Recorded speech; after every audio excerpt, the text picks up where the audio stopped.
सांगतात की आध्यात्मिक ज्ञान हे किती महत्वाचं आहे आणि आध्यात्मिक ज्ञानामुळे आपलं कसं भलं होऊ शकतं आणि सर्व पाप आपल्या आध्यात्मिक ज्ञानामुळे कसे नष्ट होऊ शकतात.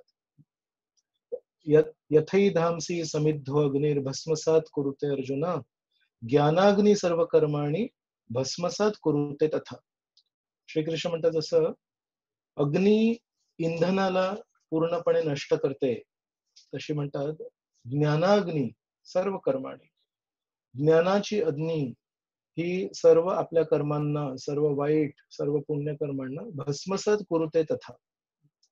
आणि अशा प्रकारे आध्यात्मिक ज्ञानाचं वर्णन केल्यानंतर, त्याची महत्व आपल्याला सांगितल्यानंतर, मग या समोरच्या आपल्या श्लोकामध्ये त्याच्याबद्दल, या पवित्र ज्ञानाबद्दल काहीतरी सांगतायत. नहि ज्ञानेन सदृशं पवित्रम इह विद्यते तत्स्वयं योग संसिद्ध कालेनात्मनि विंदती. इथे लिहिलेलं आहे नहि ज्ञानेन सदृशम. सदृशम म्हणजे त्याच्या समान. पवित्रम इह विद्यते. या जगामध्ये आध्यात्मिक ज्ञान एवढं, आध्यात्मिक ज्ञानासारखं पवित्र काहीच नाही.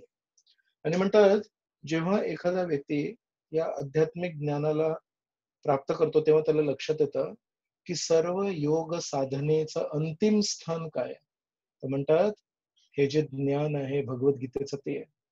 अनेक लोक आज योग साधनेमध्ये खूप व्यस्त आहेत आणि त्यांना वाटतं की जीवनाचं संपूर्ण लक्ष हे आहे योग साधना करणं. पण इथे श्रीकृष्ण आपल्याला या श्लोकात सांगतायत सर्व योग साधना करून ज्या ज्ञानाला तुम्हाला मिळवायचंय ते ज्ञान श्रीकृष्ण दिव्य ज्ञानाच्या रूपामध्ये आपल्याला भगवद्गीतेत स्वतः देत आहेत. कालेन आत्मनि विंदती. योग साधना जर छान केली, आपोआप काळाच्या प्रभावाने आपल्याला हे ज्ञान प्राप्त होईल, जे श्रीकृष्ण स्वतः आपल्या समोर इथे मांडतात. आणि याच्या पुढच्या श्लोकामध्ये श्रीकृष्ण सांगतात की या पवित्र ज्ञानाला प्राप्त करण्यासाठी पात्रता काय आहे. हा श्लोक पण आपण गाऊया. 4थ्या अध्यायातला श्लोक क्रमांक 39. श्रद्धावान लभते ज्ञानम तत्परः संयतेन्द्रियः ज्ञानम लब्ध्वा पराम शांतीम अचिरेण अधिगच्छति. श्रीकृष्ण आपल्याला या श्लोकात सांगतायत श्रद्धावान लभते ज्ञानम. ज्याच्याकडे श्रद्धा आहे तो केवळ या ज्ञानाला प्राप्त करू शकतो. याचा अर्थ या जगातलं जे ज्ञान आहे, भौतिक ज्ञान आहे, ते श्रद्धेवर आधारित नसतं. ते आपल्या डोळ्यांच्या वास्तविक काय दृश्य आहे त्याच्यावर आधारित असतं. पण श्रीकृष्ण या श्लोकामध्ये आपल्याला सांगतायत की आध्यात्मिक ज्ञान हे श्रद्धेवर आधारित असतं, कारण आध्यात्मिक ज्ञानाला आपण बघू नाही शकत. श्रीपाद शंकराचार्यांच्या जीवनामध्ये जेव्हा मंडन मिश्रा आणि उभया भारती यांच्याशी त्यांचा वादविवादाची स्पर्धा होती एकदा, तेव्हा मंडन मिश्रा हे खूप मोठे कर्मकांडी पंडित होते. आणि या कर्मकांडी पंडितांनी त्यांच्या वादविवादामध्ये पहिला मुद्दा हाच ठेवला होता शंकराचार्यांसमोर की वेदांमध्ये जे काही दिलंय ते कशासाठी दिलंय की आपण शुभ कर्म करावे, त्यांनी आपल्याला भोग वस्तू, भोग सामान प्राप्त होतं आणि त्याच्या आधारावर आपण भोग करावा. आणि भोग करून करून जेव्हा आपल्याला कंटाळा येईल, जेव्हा आपल्याला लक्षात येईल की यामध्ये आता जास्ती काही रस उरला नाहीये, तेव्हा आपण मोक्षाकडे वळू. आणि तुम्ही शुभ काम करण्याच्या आधी, भोग करण्याच्या आधी, भोग वस्तू मिळवण्याच्या आधीच तुम्ही वैकुंठाकडे दर्शवताय. तर हे कुठे लिहिलंय. आणि सांगतात की कमीत कमी आमच्या भोग वस्तू आम्ही जिभेनी, डोळ्यांनी, नाकानी, स्पर्श शक्तीनी, कर्णांनी आम्ही त्याचं आस्वादन करू शकतो. पण तुम्ही ज्या परमसत्याबद्दल बोलताय ते परमसत्य कसं आपण चाखू शकतो. आणि तेव्हा शंकराचार्य त्यांना सांगतात की परमसत्याला, परमसत्य जर या जगापलीकडचं आहे, आपलं अस्तित्व या जगामध्ये तात्पुरतं आहे, मग जर परमसत्य या जगापलीकडे, तर त्या परमसत्याला जे या जगापलीकडे, त्याला संस्कृतात एक शब्द आहे, संस्कृतामध्ये श्रीकृष्णांना काही काही श्लोकांमध्ये म्हणतात अधोक्षज. अधोक्षज या शब्दाचा अर्थ आहे की जे श्रीकृष्ण या जगाच्या पलीकडे, अधकृत अक्षज ज्ञानम येनम, त्याला म्हणतात अधोक्षज. अधकृत म्हणजे या चर्मचक्षूंनी, या कानांनी, या नाकानी, अक्षज ज्ञानम अधकृत जी वस्तू, जे व्यक्ती या भौतिक इंद्रियांनी प्राप्त झालेल्या ज्ञानाला खाली दाबतात आणि त्याच्यावर उभे राहतात, त्या व्यक्तीला म्हणतात अधोक्षज. तर शंकराचार्य मंडन मिश्रांना म्हणतात की जर श्रीकृष्ण अधोक्षज आहेत, जर परमसत्य या जगातलं नाही आहे आणि आपण पण या जगातले नाही आहोत आणि आपण तात्पुरता या जगामध्ये चुकीच्या इच्छेने आलो आहोत, तर जे व्यक्ती या जगापलीकडे आहेत, त्यांना बघण्यासाठी, त्यांना स्पर्श करण्यासाठी, त्यांना श्रवण करण्यासाठी हे कान, हे डोळे आणि ही स्पर्शशक्ती कशी काय उपयोगी येऊ शकते. आणि तेव्हा मंडन मिश्रांना लक्षात आलं की माझा प्राथमिक स्तरच चुकलाय.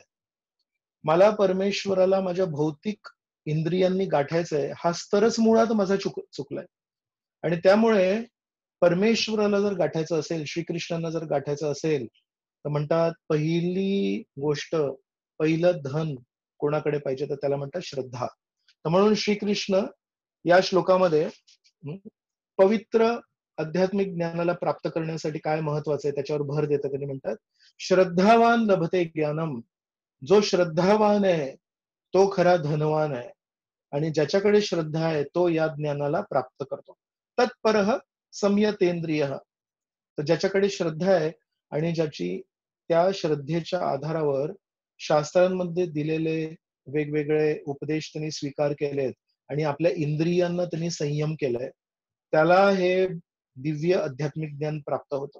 तर तुम्हाला आणि आम्हाला अशी इच्छा आहे की अनेक अनेक गोष्टी भागवतात दिल्या आहेत, गीतेत दिल्या आहेत, त्या आपल्याला माहिती असाव्यात.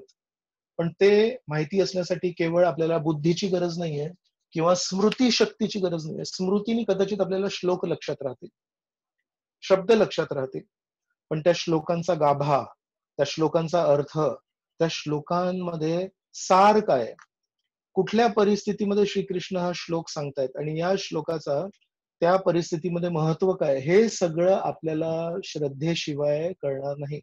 एक असतो अक्षर आणि एक असतो त्या अक्षरामध्ये साचलेला त्याचा अर्थ. तर आपल्याला कदाचित स्मरणशक्तीच्या आधारावर आणि बुद्धीच्या आधारावर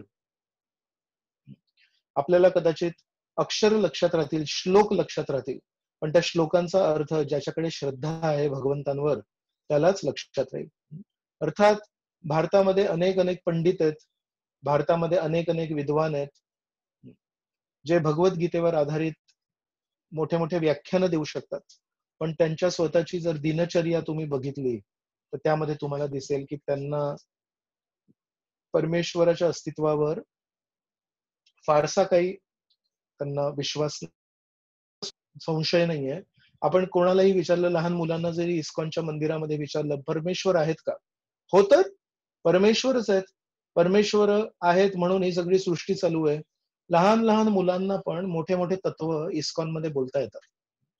पण जशी एक तात्विक नास्तिकता आपण नष्ट केली आहे, तशी त्याची एक बाजूला एक बहीण आहे, त्याला म्हणतात मानसिक नास्तिकता, psychological atheism. So one is philosophical atheism आणि वन इज सायकोलॉजिकल एथिइझम. तर कदाचित इस्कॉनच्या भक्तामध्ये तात्विक नास्तिकता नाही, तत्व आपल्याकडे भरपूर आहे, पण जेव्हा आपण आपलं जीवन जगतो त्या जीवनाची जी जीवनशैली आहे त्याच्यावरून लक्षात येईल की आपली नास्तिकता केवळ आपल्या बुद्धीमध्ये आहे की ती नास्तिकता आपल्या मनामध्ये आहे, की या दोन्ही ठिकाणी ती नास्तिकता नाहीये. तर आपल्या बुद्धीमध्ये नक्कीच नास्तिकता नाहीये, कारण आपण श्रीकृष्णांच्या फोटोला किंवा त्यांच्या मूर्तींना गौर नितायला आपण पुष्प वाहतो, त्यांना आपण भोग अर्पण करतो, इत्यादी इत्यादी त्यांची सेवा करतो. पण आपण जीवन कसं जगतोय, तर जेव्हापर्यंत आपण श्रीकृष्णांना आपल्या जीवनाचा केंद्रबिंदू नाही बनवत, जेव्हापर्यंत श्रीकृष्णांवर आपण आपले त्यांच्या शिकवणीवर आधारित आपण आपले जीवन नाही जगत, तेव्हापर्यंत आपण म्हणू शकतो की आपण बुद्धिक, बौद्धिक किंवा तात्विक नास्तिकता नष्ट केली आहे, पण मानसिक नास्तिकता अजूनही चालू आहे. कुठलाही महत्वाचा निर्णय घ्यायचा आहे आपल्याला आपल्या जीवनामध्ये, तर आपण कुठल्या गोष्टींवर आधारित ते निर्णय घेतो. कदाचित आपण पैसे किती लागतील रे या गोष्टीला, पैसे किती लागतील रे या निर्णयाला, याच्यावर आधारित आपण घेतो. किंवा या निर्णयामध्ये माझा काय फायदा आहे ते सांगशील का. किती लोक आहेत जे भक्त स्वतःला समजतात आणि भक्त स्वतःला समजता समजता जेव्हा जीवनामध्ये खूप मोठा निर्णय घ्यायचा असतो, तेव्हा निर्णय घेताना केवळ एकच प्रश्न विचारतात, हा निर्णय घेतल्याने श्रीकृष्णांना आनंद होईल का? हा निर्णय माझ्या श्रीकृष्णांच्या भक्तीसाठी अनुकूल आहे का? हा निर्णय घेतल्यानंतर मी श्रीकृष्णांच्या जवळ जाणार आहे का? त्यांचं आज्ञापालन करणार आहे का? जर आपण आपल्या जीवनामध्ये निर्णय घेताना केवळ पैशाला, मान सन्मानाला, आपल्या परिस्थितीला अनुकूल करण्यासाठी जर निर्णय घेत असू, तर आपण कदाचित तात्विक आस्तिक आहोत, पण आपण मानसिक नास्तिक आहोत. म्हणून इथे लिहिलंय की ज्याच्याकडे श्रद्धा असते तो केवळ तात्विक आस्तिक नसतो, कारण तात्विक आस्तिक व्हायला बुद्धी पाहिजे आणि स्मरणशक्ती पाहिजे. पण श्रद्धा ज्याच्याकडे असते तो हृदयामध्ये मानसिक दृष्टीने पण आस्तिक असतो आणि त्यांनी मानसिक नास्तिकता नष्ट केलेली असते. महाभारतामध्ये एका ऋषींची कथा येते, त्यांचं नाव होतं मुद्गल ऋषी. आणि हे मुद्गल ऋषी होते, हे वैष्णव होते, श्रीकृष्णांवर त्यांना अमाप विश्वास होता, अमाप श्रद्धा होती. आणि त्यांनी एक तपस्या म्हणून स्वीकारली होती की शेतामध्ये धान जेव्हा कापून निघतं, कापणी होते, तेव्हा सगळं धान जेव्हा तिथून घेऊन जातात, तेव्हा काही तांदळाचे तुकडे, काही धान्याचे तुकडे त्या जमिनीवर पडलेले असतात. त्यांचं म्हणणं होतं की मी कधीही धान्य स्वीकारणार नाही, मी कधीही तांदूळ स्वीकारणार नाही, मी केवळ म्हणाले जमिनीवर पडलेल्या अन्नाच्या दाण्यांना, तांदळाच्या दाण्यांना मी स्वीकार करीन. अशाच प्रकारे त्यांनी एक व्रत घेतलं होतं. आणि ही खबर पोहोचली दुर्वासा ऋषींकडे. आणि दुर्वासा ऋषी म्हणतात की या अशा ऋषींनी शपथ घेतलीये खरी, पण थोडी मला परीक्षा बघायची आहे, मला खरंच बघायचंय की खरोखर हे किती विश्वास करतात. ते एक दिवशी मुद्गल ऋषींच्या घरी पोहोचले आणि म्हणतात मला जेवायला वाढणार का तुम्ही? तर आधीच कमी धान्य होतं, कारण जमिनीवर जे उरलेलं धान्य होतं तेच त्यांनी स्वीकार केलं होतं. तर त्याला शिजवून त्यांनी दुर्वासा ऋषींना खाऊ घातलं. दुर्वासा ऋषी म्हणतात मला अजून पाहिजे. तर यांनी बघितलं काही आहे का उरलेलं, काहीच नव्हतं उरलेलं. म्हणाले थोडस थांबायला लागेल, नंतर दुपारी संध्याकाळी जेव्हा मी परत एकदा धान्य घेऊन येईन उरलेलं जमिनीवरून, तेव्हा तुम्हाला मिळेल. म्हणाले ठीक आहे. मग नंतर दुपारी परत धान्य घेऊन आले, ते सगळं समाप्त केलं. अजून आहे का? नाहीये. मग संध्याकाळपर्यंत थोडी वाट बघा, संध्याकाळी देतो. संध्याकाळी परत कुठल्या तरी शेतात गेले, जे उरलेलं धान्य होतं ते घेऊन आले आणि ते दिलं. अशा प्रकारे एक नाही, दोन नाही, तीन नाही, 6 लागोपाठ दिवस दुर्वासा ऋषी मुद्गल ऋषींच्या घरी बसलेले आहेत. आणि तिन्ही वेळचं सर्व धान्य आधीच त्यांच्या परिवारासाठी ते कमी होतं, पण दुर्वासा ऋषींनी ते सगळं समाप्त केलं. आणि या सर्व कारभारामध्ये मुद्गल ऋषींच्या पत्नी आणि मुद्गल ऋषींची मुलं यांना काहीच मिळालं नाही. आणि असं करत करत 6 दिवस जेव्हा झाले, तेव्हा त्यांच्या पत्नी थोड्या आपल्या स्वतःच्या मुलांच्या दयनीय परिस्थितीकडे बघून कासावीस झाल्या. आणि ते विचार करतायत, अहो ऐकलं का तुम्ही? मला नका देऊ, तुम्ही स्वतः नका घेऊ, आपण तपस्या करू, पण आपल्या लहान लहान मुलांचं काय? पण मुद्गल ऋषी म्हणाले तुम्ही काही काळजी करू नका, भगवंत आपल्याला मदत करतील. तर तेव्हा हे वाक्य दुर्वासा ऋषींनी ऐकलं आणि दुर्वासा ऋषींनी त्या दोघांकडे बघितलं आणि म्हणाले मी एका क्षणामध्ये तुमचे सर्व दुःख निवारण करू शकतो. आणि त्यांनी एक हाक मारली आणि हाक मारता तिकडे एक विमान प्रकट झालं. आणि ते विमान आल्यावर मुद्गल ऋषी म्हणतात हे कुठलं विमान आहे? म्हणतात हे स्वर्गाला जायचं विमान आहे. म्हणतात अच्छा, काय आहे तिथे? म्हणतात स्वर्गामध्ये लांब आयुष्य आहे, तिथे रोग होत नाही, तिथे म्हातारपण होत नाही.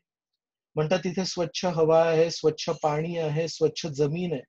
तिथे चालताना धूळ नसते आणि आपली धोत्र तिथे वाईट होणार नाही, काळसर होणार नाही, त्यांना काही धूळ बसणार नाही. आणि तिथे आयुष्य लांब आहे आणि निरोगी आहे आणि सर्व काही छान आहे. खूप प्रशंसा केली त्यांनी आणि म्हणाले बघा तुमचे सर्व कष्ट नष्ट होतील, माझ्यासोबत तुम्ही चला स्वर्गाला. तेव्हा मुद्गल ऋषी म्हणतात नाही, मला जर हे स्थान सोडून कुठेतरी जायचं असेल तर मी केवळ वैकुंठाला श्रीकृष्णांच्या सेवेमध्ये जाणार.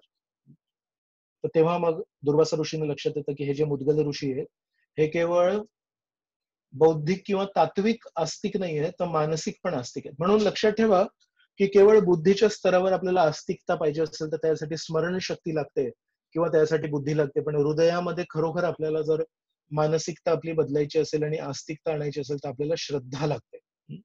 येथे श्रीकृष्ण या भगवद्गीतेच्या श्लोकामध्ये सांगतायत की अध्यात्मच्या साठी आपली पात्रता काय आहे, तर म्हणतात श्रद्धा आणि इंद्रियांवर संयम.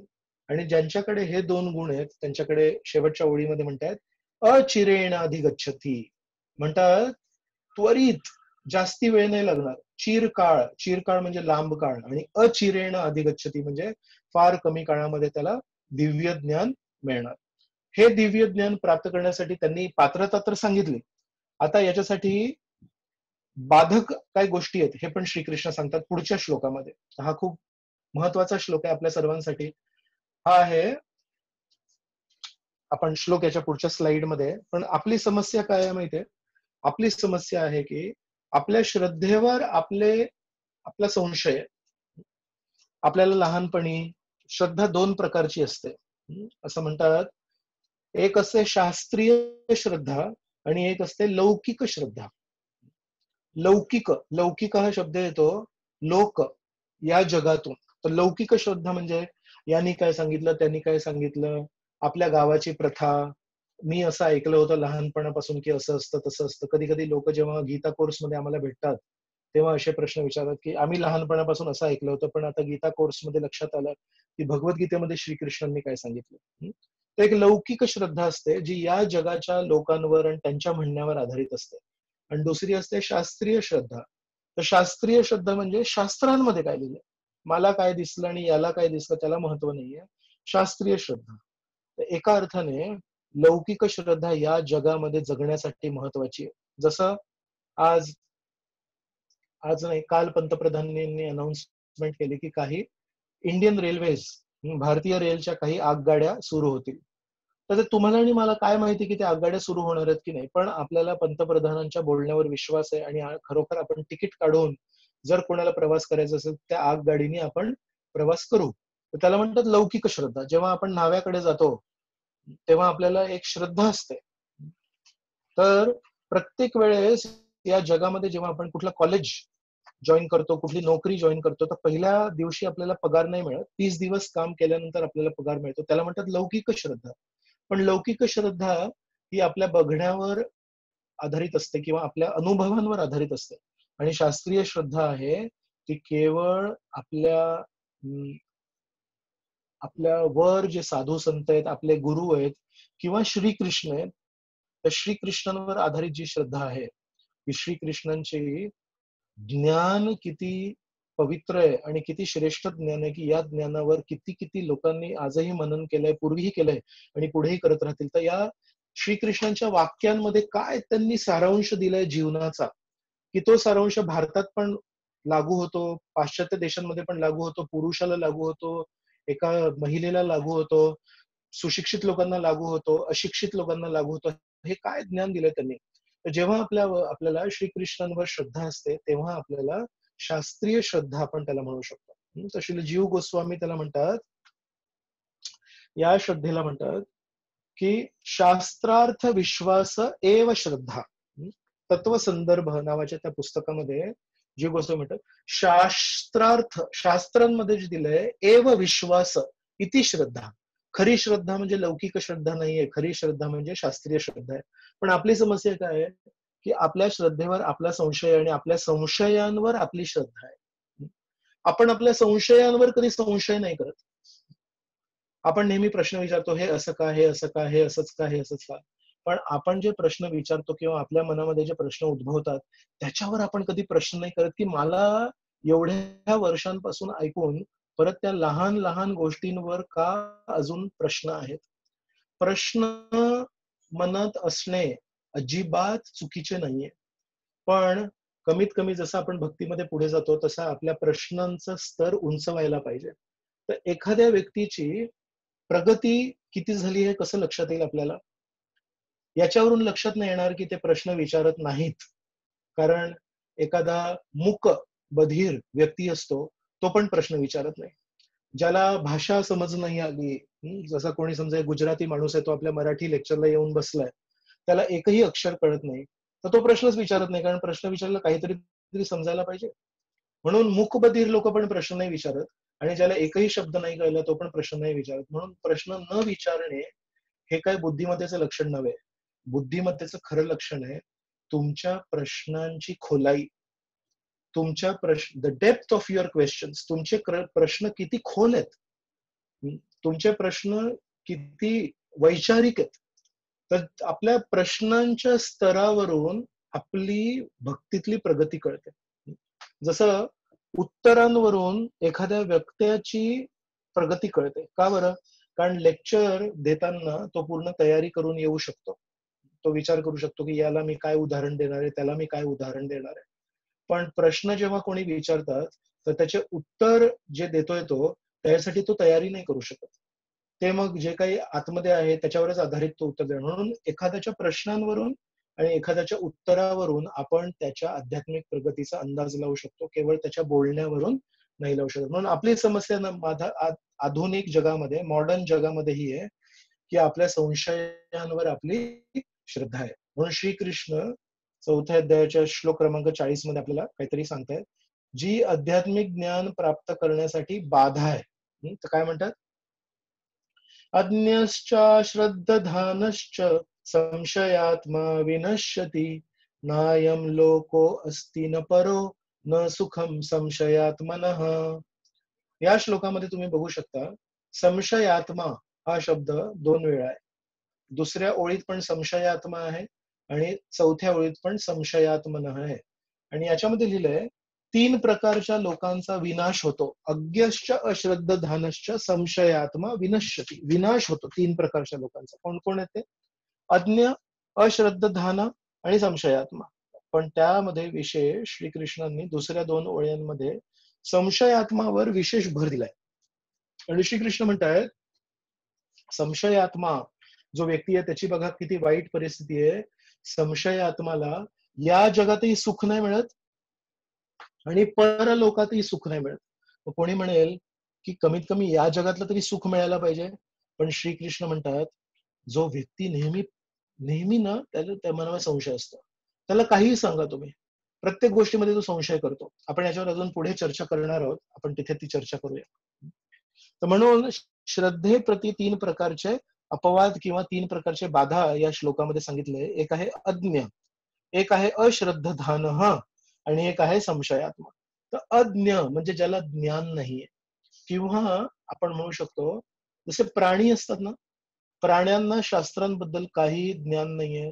हिंदीमध्ये म्हणतात काला अक्षर भैंस बराबर. त्याला काळा अक्षर जेव्हा दिसतो एका पुस्तकावर, त्याला आपल्या म्हशीची आठवण येते. म्हणजे तो किती मूर्ख माणूस आहे, त्याला अज्ञ येतो पूर्णपणे. आणि दुसरा एक अर्थ होतो अज्ञाचा की त्याला शास्त्रांमधल्या दिलेल्या ज्ञानांवर त्याला संशय आहे. म्हणून शास्त्रांमध्ये एकही तो वाक्य वाचत नाही, त्या वाक्यांमध्ये तो केवळ संशय शोधत असतो. आमच्या ब्रह्मचारी आश्रमात एक प्रभूजी आहेत, त्यांच्या वडिलांना जेव्हा लक्षात आलं की हे मंदिर जॉईन करणार आहेत, तेव्हा त्यांनी म्हटलं तू काय हे सगळं मंदिरात वगैरे जॉईन करणार आहेस, काय करणार आहेस? त्यांनी सांगितलं मी अशी ही भगवद्गीता वाचली आणि त्याच्या आधारावर मी विचार केलाय की मी भगवंतांप्रती समर्पित माझं जीवन जगणार आहे. तर त्यांनी ती भगवद्गीता हातात घेतली. कशासाठी? वाचण्यासाठी नाही. त्यांनी 30 ते 40 दिवसांमध्ये ती संपूर्ण भगवद्गीता शोधून वाचून काढली आणि त्याच्यामागे केवळ एकच हेतू होता. ते म्हणाले या पूर्ण भगवद्गीतेमध्ये त्याच्या श्लोकाच्या भाषांतरामध्ये आणि तात्पर्यामध्ये मला एक चूक शोधून काढायची. त्यांचा हा हेतू होता. या संपूर्ण पुस्तकामध्ये प्रभुपादांच्या मला एक चूक शोधून काढायची आणि ती चूक मी माझ्या मुलाला सांगणार आणि त्याला सांगणार तू ज्या पुस्तकावर आधारित तुझं जीवन जगणार आहेस, ज्या पुस्तकाला तू वाचून आहारी गेलायस आणि म्हणतोयस की आता मला पूर्णपणे साधू बनायचंय, त्या पुस्तकामध्ये बघ ही एक चूक आहे, हे एक वाक्य चुकलेलं आहे आणि त्याच्यामुळे तू चुकीच्या पुस्तकाच्या आधारावर तुझं जीवन जगायला निघालायस. पण मी तुम्हाला सांगू शकतो एक गंमतीची गोष्ट की या प्रभूजींच्या वडिलांनी 30 ते 40 दिवसामध्ये संपूर्ण भगवद्गीता काढली, पूर्ण त्याच्यावर रेगा काढल्या, काहीतरी अंडरलाईन केलं, हे असं का ते असं का, आणि संपूर्ण भगवद्गीता वाचल्यावर आपल्या मुलाकडे गेले आणि म्हणाले बेटा मी याच्यामध्ये खोट काढण्यासाठी, चूक काढण्यासाठी संपूर्ण गीता वाचून काढली, पण मी अपयशी झालो. या संपूर्ण भगवद्गीतेमध्ये एक शब्द किंवा एक वाक्य पण चुकीचं नाहीये, ज्याला मी म्हणू शकतो की हे असं कसं काय लिहू शकतात. म्हणतात जीवनाचा जो खरा सारांश आहे तो या पुस्तकात दिलाय, म्हणून ते त्यांच्या मुलांना ब्रह्मचारी आश्रम मध्ये येण्यापासून अडवू शकले नाही. तर अज्ञ म्हणजे ज्याला काही ज्ञान नाही किंवा ज्याला शास्त्रांच्या शब्दांवर संशय आहे. मग दुसरा शब्द इथे सांगितलाय श्लोकामध्ये श्रीकृष्णांनी, अश्रद्धधान. अश्रद्धधान म्हणजे शास्त्रांमध्ये एक मार्ग दिलाय. शास्त्रांमध्ये सांगितलंय की आपण असं असं जर केलं तर आपल्या जीवनामध्ये असं असं आपल्याला फायदा होईल. त्या मार्गावर चालण्यासाठी त्याला श्रद्धा नाहीये. त्याला शास्त्रांवर श्रद्धा आहे. शास्त्र मोठे आहेत, थोर आहेत, त्याच्यामध्ये चूक नाही हे माहितीये, पण त्या त्या रस्त्यावर तो चालू शकत नाही. त्याला माहितीये हा रस्ता वैकुंठाला जातो, पण त्या रस्त्यावर जे काटे आहेत, त्या रस्त्यावर जे छोटे छोटे दगड आहेत, त्याला बघून त्याला खूप भीती वाटते आणि तो म्हणतो मी या रस्त्यावर चालू शकणार नाही. आणि तिसरं आहे संशयात्मा. संशयात्मा म्हणजे काय माहितीये, त्यांनी भरपूर शास्त्र वाचले, तो अज्ञ नाहीये. त्याला शास्त्रांवर संशय नाहीये. त्यांनी भरपूर शास्त्र वाचलेत आणि भरपूर शास्त्र वाचून त्यांनी भरपूर शास्त्रांमध्ये दिलेले भरपूर उदाहरणं वाचलेत आणि त्यांनी भरपूर शास्त्रांमध्ये दिलेले भरपूर मार्गही वाचलेत. तर कुठल्या शास्त्रांमध्ये सांगितलंय की अमुक अमुक देवी देवता आहेत हे श्रेष्ठ आहेत, कुठल्या शास्त्रामध्ये सांगितलंय की शंकरजी श्रेष्ठ आहेत, कुठल्या शास्त्रामध्ये सांगितलंय, ऋग वेदामध्ये सांगितलंय की इंद्र श्रेष्ठ आहेत. मग ते म्हणतात या पुस्तकांमध्ये हे श्रेष्ठ आहेत, त्या पुस्तकांमध्ये ते श्रेष्ठ आहेत, आणि भागवतामध्ये लिहिले की श्रीकृष्ण श्रेष्ठ आहेत. मग ह्याच्यामध्ये नक्की श्रेष्ठ कोण? तर संशयात्मा कोण आहे? जो शास्त्रांना स्वीकार करतो, शास्त्रांमध्ये जे दिले ते स्वीकार करतो, शास्त्रांमध्ये वेगवेगळे मार्ग दिले त्यालाही स्वीकार करतो, पण त्या वेगवेगळ्या मार्गांमध्ये आपापसामध्ये जे त्याला त्याच्या दृष्टीने मतभेद दिसतात, त्या मतभेदांना तो खूप महत्व देतो आणि तो विचार करतो की हे सगळं खूपच ना गोंधळ निर्माण करते माझ्या मनामध्ये आणि मला स्पष्ट रस्ता दिसत नाहीये.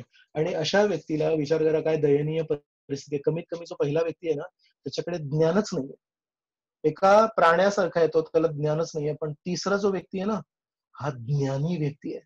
त्याला शास्त्रांमध्ये श्रद्धा आहे, त्याला शास्त्रांमध्ये दिलेल्या उपायांवर श्रद्धा आहे, पण कारण त्याला कुठल्या वैष्णवाचं मार्गदर्शन नाहीये, तर तो त्या सर्व तत्वांवर विविध शास्त्रांमध्ये जे विविध तत्व दिले त्या सर्व शास्त्रांच्या सर्व तत्वांना तो एक समान बघतो. पण त्याच्या जीवनामध्ये एखादा जरी वैष्णव आला तर त्याला लक्षात येईल हे तत्व वरचं तत्व आहे आणि हे तत्व खालचं तत्व आहे. जसं उदाहरण आहे, तिसरी किंवा चौथी मध्ये पहिल्यांदा मुलांना गणितामध्ये नेगेटिव्ह आकडे शिकवतात. म्हणजे काय? तर आधी त्यांना शिकवतात 2+2 म्हणजे 4, 4+2 म्हणजे 6, 6+2 म्हणजे 8, 8+2 म्हणजे 10. तर त्याचं उदाहरण कसं देतात? त्याला सांगतात आधी तुझ्याकडे 4 आंबे आहेत आणि मग त्याच्यानंतर तुझ्याकडे 2 आंबे आले, तर किती आंबे आले? तो 6. मग आता 6 आंबे त्याच्यातून 2 आंबे दिले तर किती? म्हणतात 8. सिंपल आहे ते मॅथमॅटिक्स. पण मग एक दिवशी त्यांना शिकवलं जातं, जर 4 मधून 6 आपण काढले मग किती उरणार? तर जर त्यांनी जुन्या पद्धती अनुसार विचार केला तर तो म्हणणार, एक मिनिट मॅडम, माझ्याकडे 4 आंबे आहेत आणि तुम्ही मला प्रश्न विचारताय की 4 आंब्यातून मी 6 आंबे काढले तर किती उरतील? पण 4 आंब्यातून तुम्ही 6 आंबे काढणार कसे?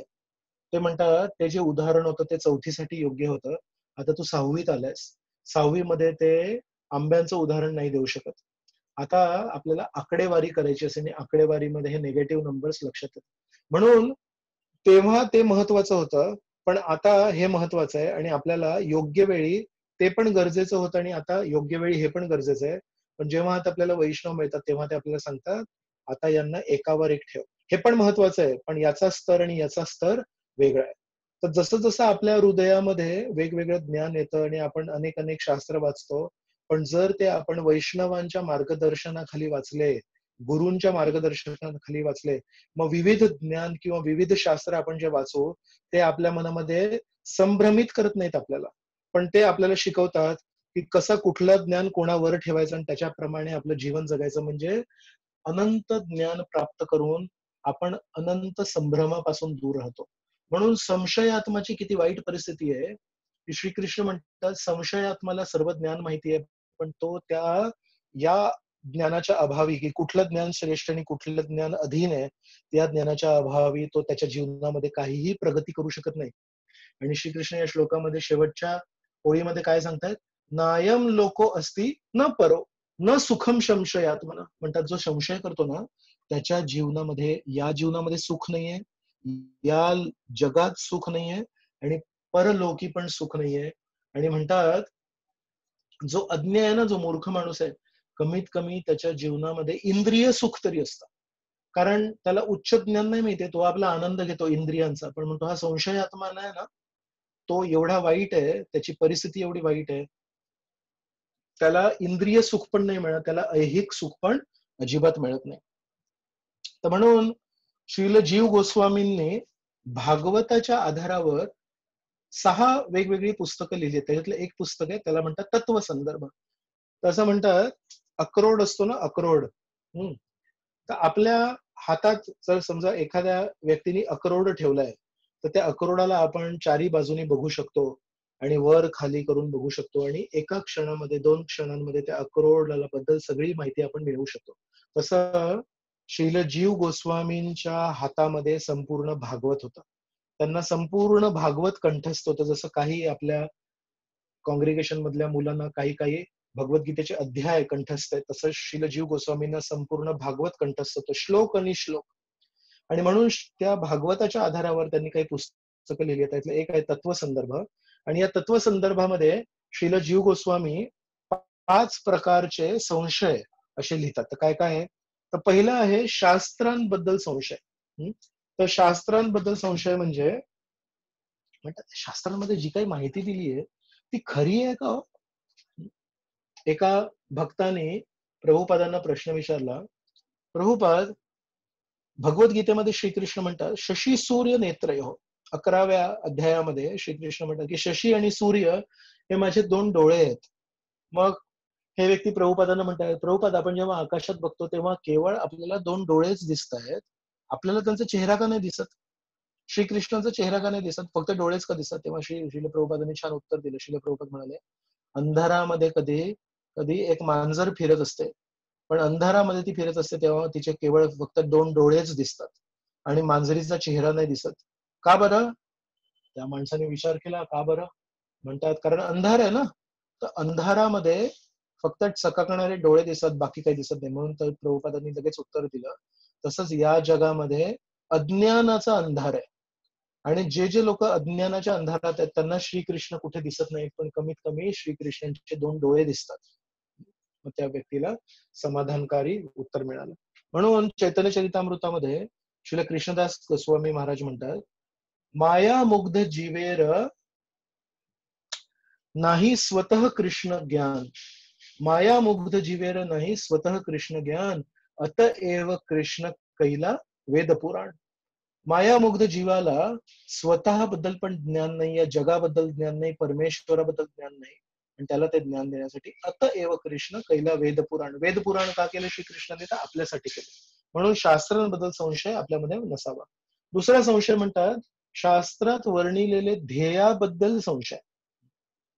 शास्त्रांमध्ये सांगितले की मनुष्य जीवनाचं ध्येय काय, तर त्याच्याबद्दल पण काही लोकांना संशय असू शकतो. तर कोणी लोक म्हणतात कदाचित मनुष्य जीवनाचा जो ध्येय आहे तो आहे ब्रह्मज्योती, कोणी विचार करतील परमात्मा, कोणी विचार करतील मनुष्य जीवनाचा अंतिम ध्येय आहे परमेश्वर भगवंत, त्यांची सेवा करणे.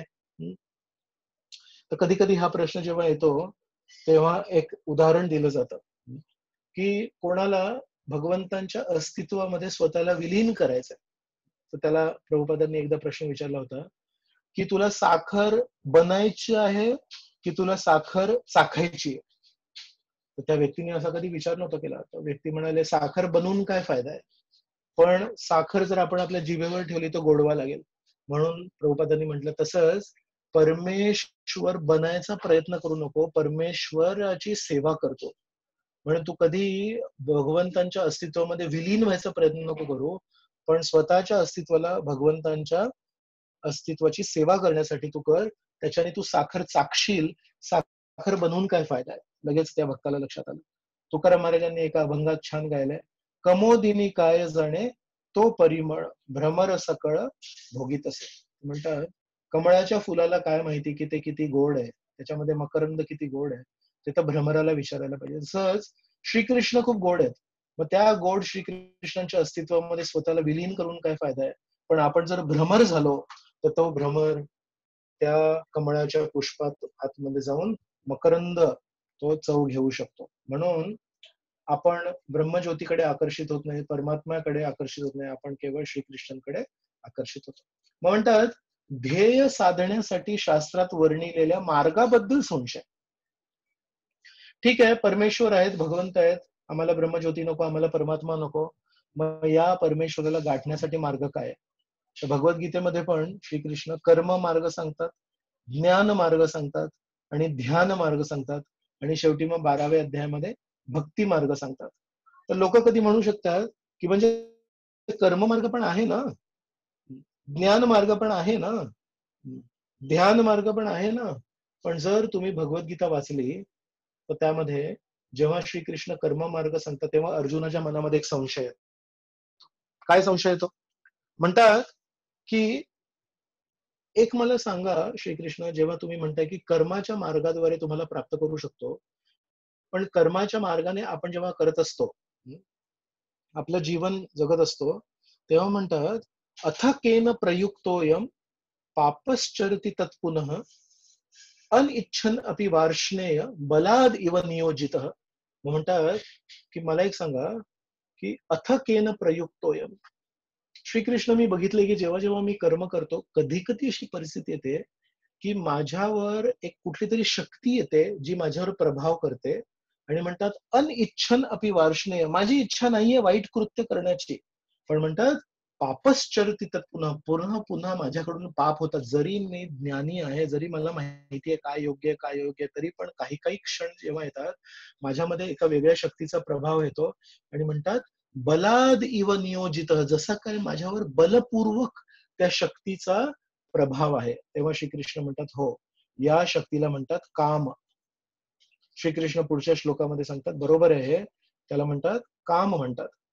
तर जेव्हा कर्म मार्ग श्रीकृष्णांनी 3ऱ्या अध्यायामध्ये अर्जुनाला सांगितला तेव्हा श्लोक क्रमांक 36 मध्ये अर्जुनाने हा प्रश्न उचलला, पण कर्म करता करता एका वेगळ्या शक्तीचा प्रभाव होतोय माझ्यावर, याचा अर्थ कर्म मार्ग श्रेष्ठ नाही, म्हणजे ती जी शक्ती आहे ती श्रेष्ठ आहे. म्हणाले ठीक आहे.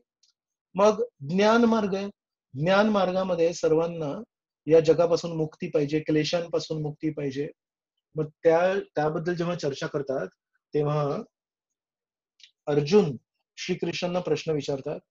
12व्या अध्यायामध्ये पहिल्या श्लोकामध्ये विचारतात की श्रीकृष्ण मला सांगा, या जगामध्ये काही लोक आहेत ना, ते अद्वैतवाद पालन करतात, ते तुमच्या ब्रह्मज्योतीला सर्वश्रेष्ठ म्हणतात, आणि काही लोक आहेत ते तुमच्या शरीराला, दिव्य शरीराला, सगुण साकार शरीराला श्रेष्ठ म्हणतात. तर म्हणतात या 2 मार्गांपैकी श्रेष्ठ मार्ग कुठला?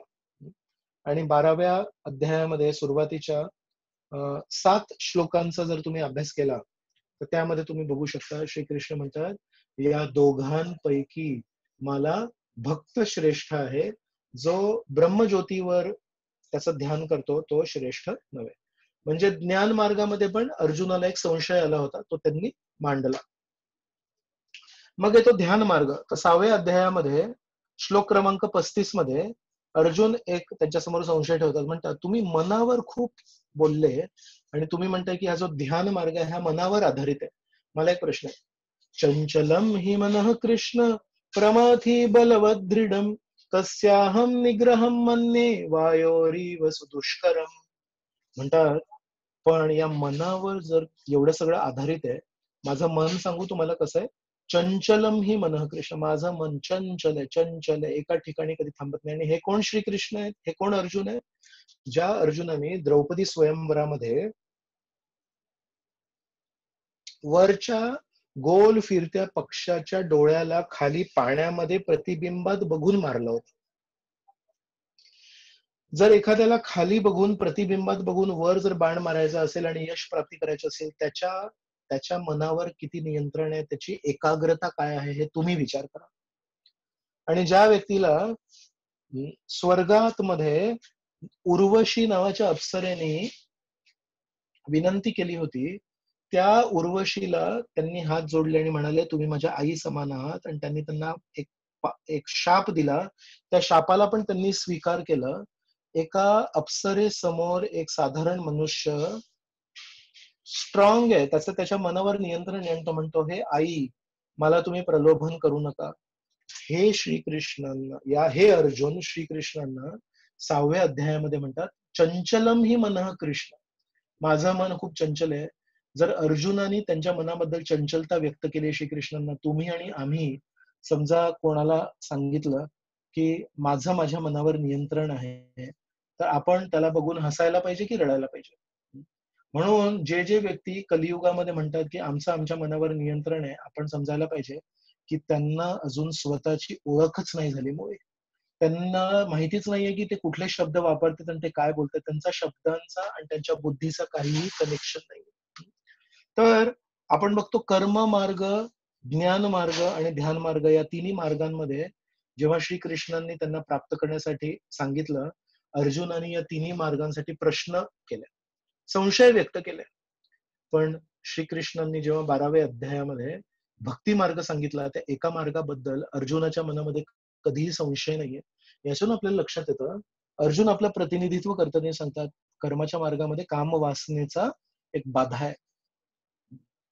ज्ञान मार्गामध्ये एक ब्रह्मज्योतीकडे आकर्षित व्हायचा आणि साखरेचा चव न घेता साखर बनायची एक बाधा आहे.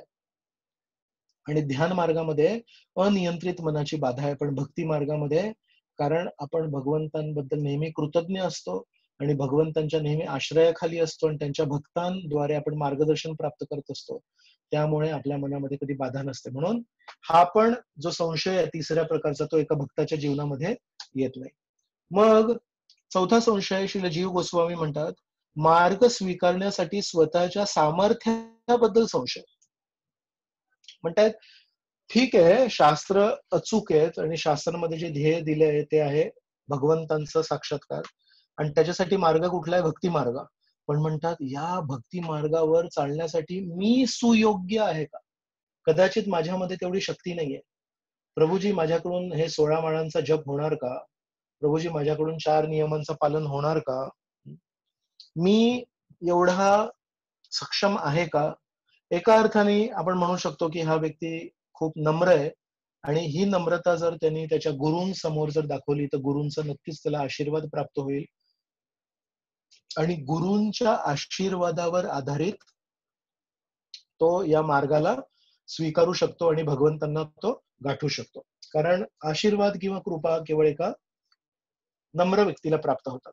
तर यातही काही प्रॉब्लेम नाहीये. मग 5वा संशय आहे, शास्त्रांमध्ये विविध मतभेदांबद्दल संशय.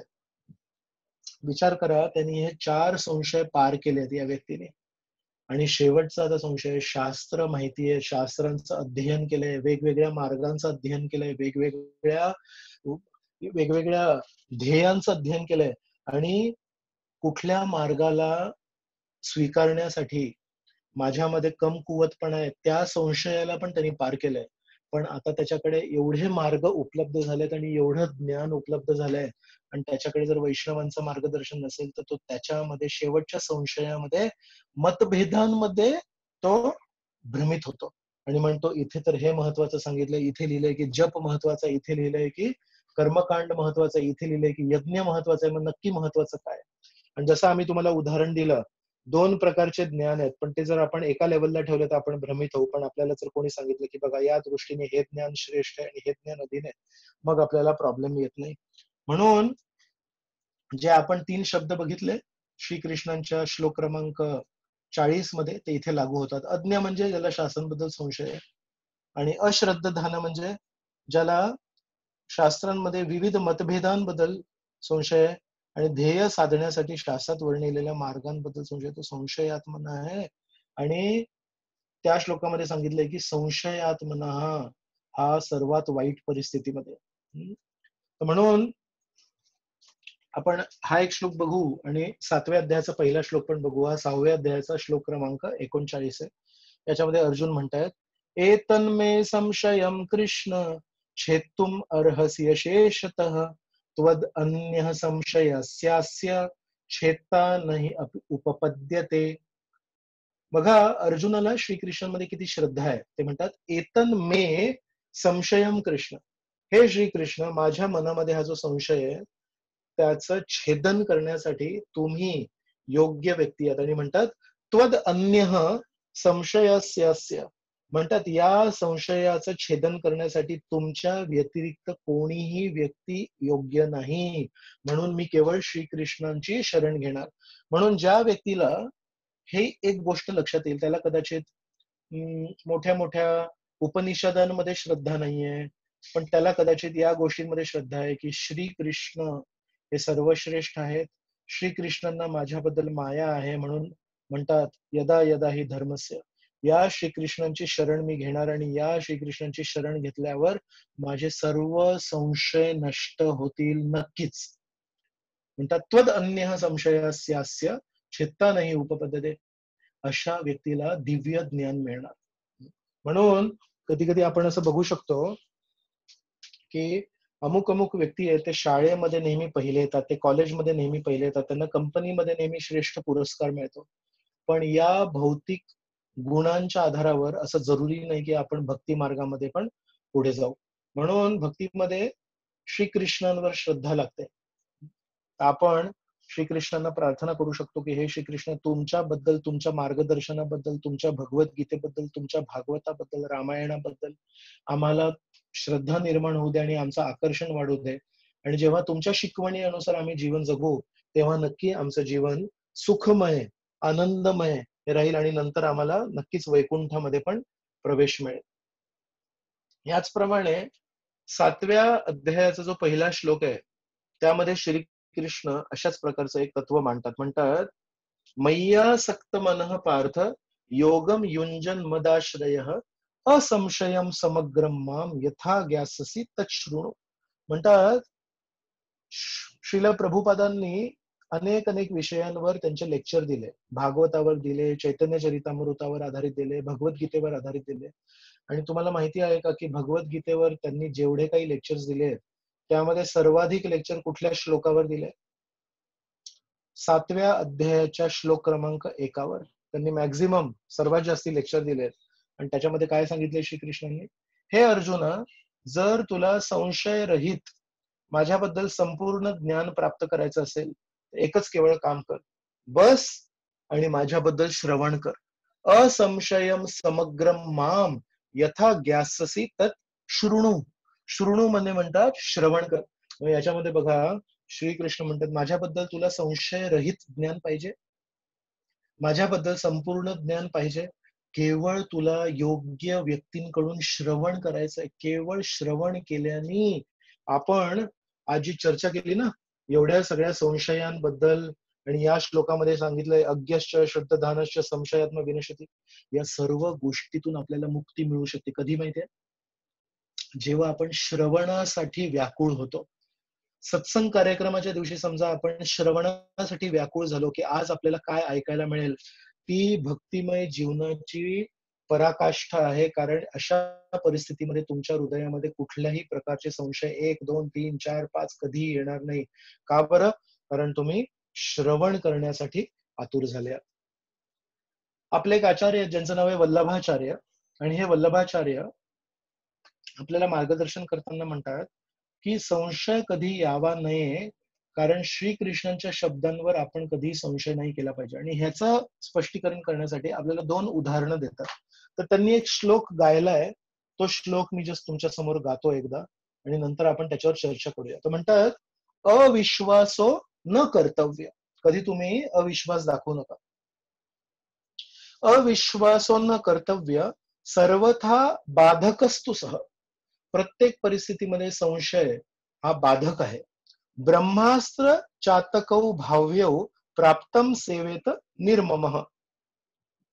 या श्लोकामध्ये 2 उदाहरण दिलेत वल्लभाचार्यांनी. म्हणतात एक आहे ब्रह्मास्त्र आणि एक आहे चातक. तर या 2 उदाहरणांचं काय महत्व आहे त्याच्यावर आपण चर्चा करूया आता 5-10 मिनिटं. तसं म्हणतात हनुमानजी जेव्हा सीतादेवींना शोधायला रावणाच्या नगरीत गेले तेव्हा त्यांनी सीतादेवींचा शोध लावला. त्यानंतर खूप विध्वंस केला. तिथे एक बाग होती, त्या बागेमध्ये विध्वंस केला. आणि बागेमध्ये विध्वंस जेव्हा झाला तेव्हा ती खबर पोचली रावणाकडे. रावणाने त्यांच्या एका मुलाला पाठवलं, त्याचं नाव होतं अक्षय कुमार. त्यानंतर मग अनेक अनेक राक्षसांना पाठवलं, त्या अनेक अनेक राक्षसांना हनुमानजींनी मारलं. मग एक अशी परिस्थिती आली जेव्हा रावणाने त्यांच्या अतिबली हं, अतिबलीला बहुतेक पाठवलं होतं. नाव आता मला नीट लक्षात नाहीये, पण बहुतेक त्यांचं नाव अतिबली होतं आणि एकाचं नाव होतं प्रहस्त. हं. तर या 2 मोठ्या राक्षसांना पाठवलं आणि तेव्हा हनुमानजी त्यांना मारू शकले असते. पण असं म्हणतात, की या 2 राक्षसांनी तेव्हा त्यांच्यावर ब्रह्मास्त्राचा प्रयोग केला आणि ब्रह्मास्त्राद्वारे त्यांना बांधलं. आणि हनुमानजींकडे भरपूर शक्ती होती. हनुमानजी स्वतः विष्णू भक्त आहेत.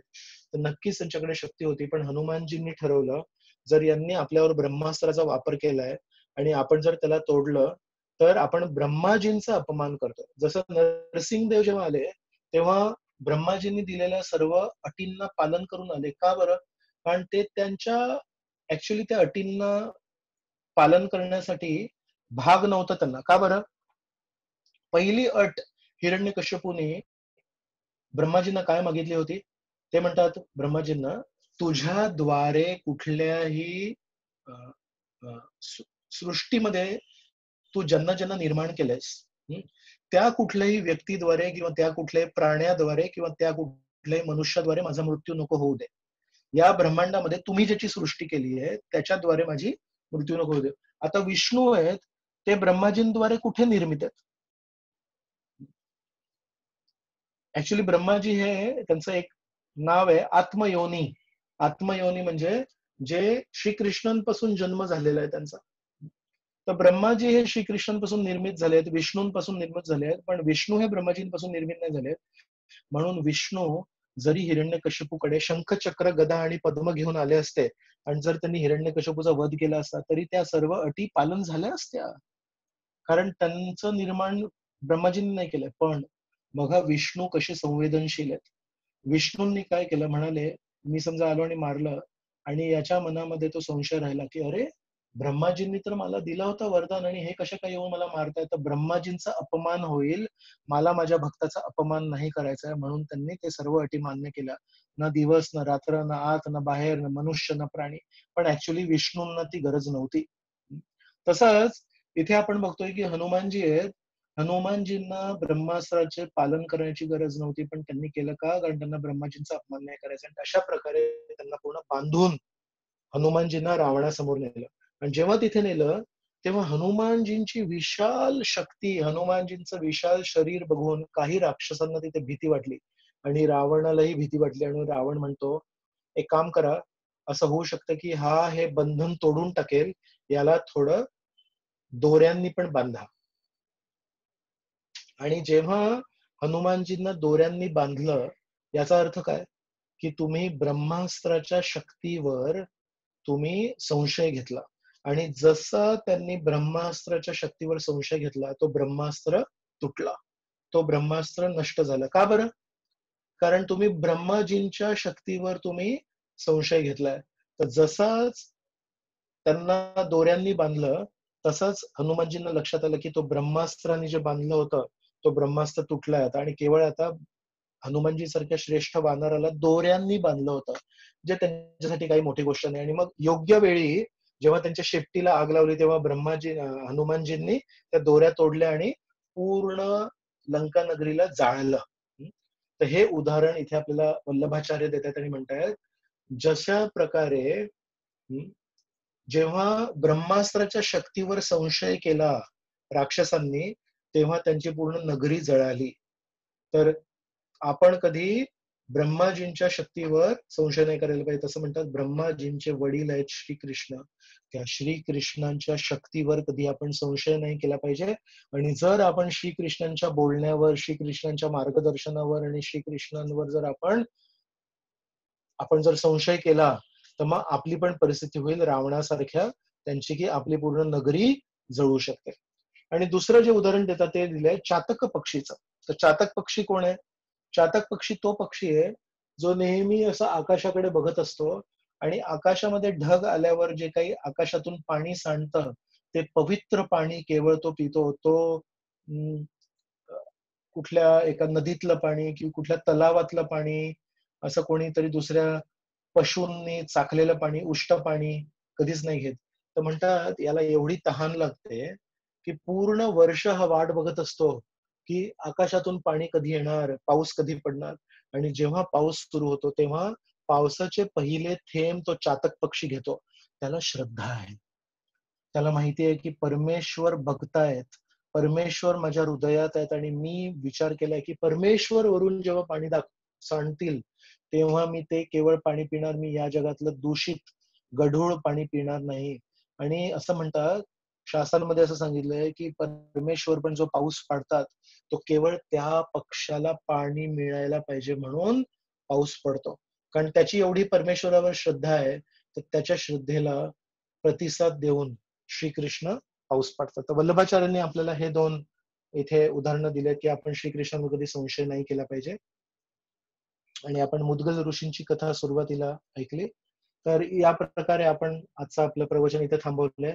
आपण चटकन बघूया की आपण आज काय काय विषय चर्चा केले. आपण बघितलं की भगवद्गीतेमध्ये श्रीकृष्ण म्हणतात की आध्यात्मिक ज्ञान हे खूप पवित्र आहे आणि त्याहून अधिक पवित्र या भौतिक जगामध्ये काहीही नाहीये. नंतर सांगितलं आपण मानसिक नास्तिकता आणि तात्विक नास्तिकता याच्यावर चर्चा केली आणि म्हटलं की मानसिक नास्तिकता नष्ट करण्यासाठी आपल्याकडे श्रद्धा पाहिजे आणि इंद्रियांवर संयम पाहिजे. नंतर म्हटलं पण आपली समस्या आहे की आपल्या श्रद्धेवर आपले संशय आणि आपल्या संशयावर आपली श्रद्धा. आणि मग 3 प्रकारचे व्यक्ती बघितले जे श्रीकृष्ण म्हणतात विनश्यती, ते विनाश होतो. अज्ञ, अश्रद्धान आणि संशयात्मा. आणि मग श्रील जीव गोस्वामींनी तत्वसंदर्भामध्ये दिलेले 5 आपण संशय बघितले आणि त्यापैकी मग अज्ञ, अश्रद्धान आणि संशयात्मा कोण कोण आहेत ते पण बघितले. आणि नंतर आपण बघितलं की अर्जुनाची श्रीकृष्णांमध्ये किती श्रद्धा आहे आणि म्हणतात तुमच्या व्यतिरिक्त माझ्या जीवनामध्ये कोणी नाहीये जो संशय नष्ट करू शकतो. आणि त्याचप्रमाणे 7व्या अध्यायाच्या पहिल्या श्लोकामध्ये श्रीकृष्ण म्हणतात की संशय विरहित जर ज्ञान तुला प्राप्त करायचं असेल, माझ्याबद्दल संपूर्ण ज्ञान प्राप्त करायचं असेल, तर तू माझ्या भगवद्गीतेचं अधिकृत व्यक्तींकडून श्रवण कर आणि तुझी श्रीकृष्णांमध्ये श्रद्धा होईल. आणि त्याच्यानंतर आपण बघितलं की कसं वल्लभाचार्यांनी 2 उदाहरणं दिले होते. एक होतं ब्रह्मास्त्राचं आणि एक होतं चातक पक्षीचं. आणि मुद्गल ऋषींची पण आपण कथा सुरुवातीला बघितली. तर आता आपण या क्षणी आपलं प्रवचन थांबवूया आणि आपण सर्वांना प्रश्न जर विचारायचे असतील त्यासाठी चान्स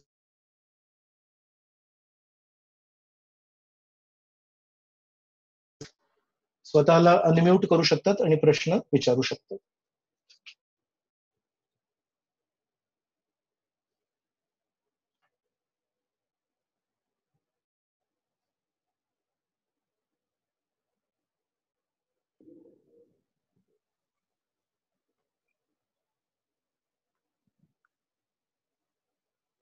हरे कृष्ण. हा, हरे कृष्ण. कृष्णदास बोलतोय. हो, येस, बोला प्रभू. हरी बोल. हा प्रभूजी, ऐकायला येतंय ना? होय होय होय.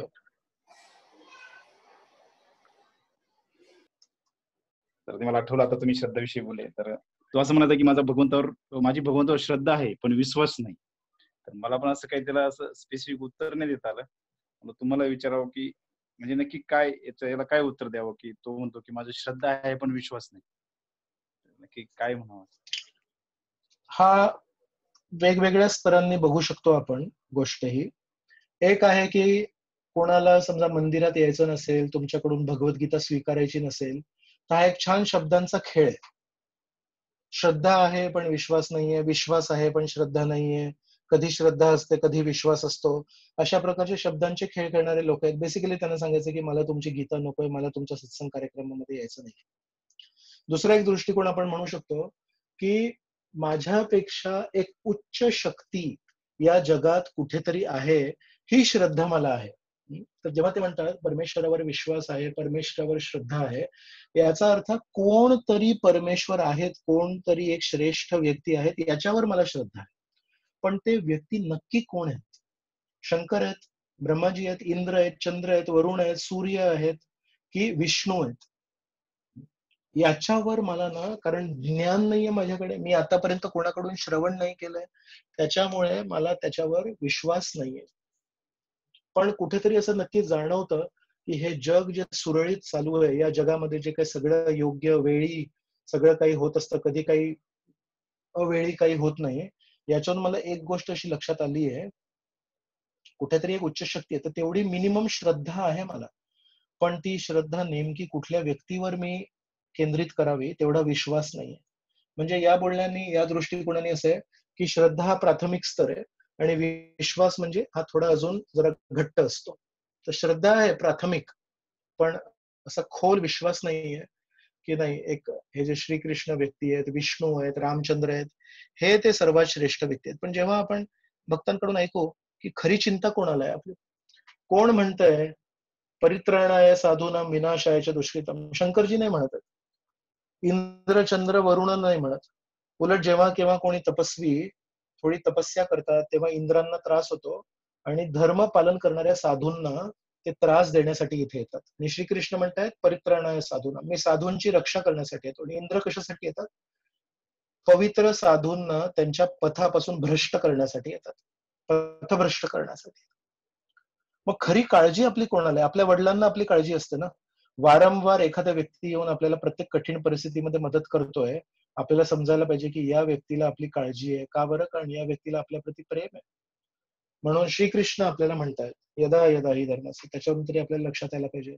श्रीकृष्ण आपले खरे शुभचिंतक आहेत, म्हणून श्रीकृष्णावर आपण विश्वास टाकायला पाहिजे. हे माझे दोन दृष्टिकोन आहेत. एक होतं की शब्दांचा खेळ आणि दुसरं होतं की शक्तीच्या अस्तित्वाची श्रद्धा आहे, पण ती शक्ती कोणाकडून येते, नेमके त्याचे स्रोत कोण आहेत, याच्याबद्दल मला स्पष्ट ज्ञान नाहीये, म्हणून तेवढा विश्वास नाही.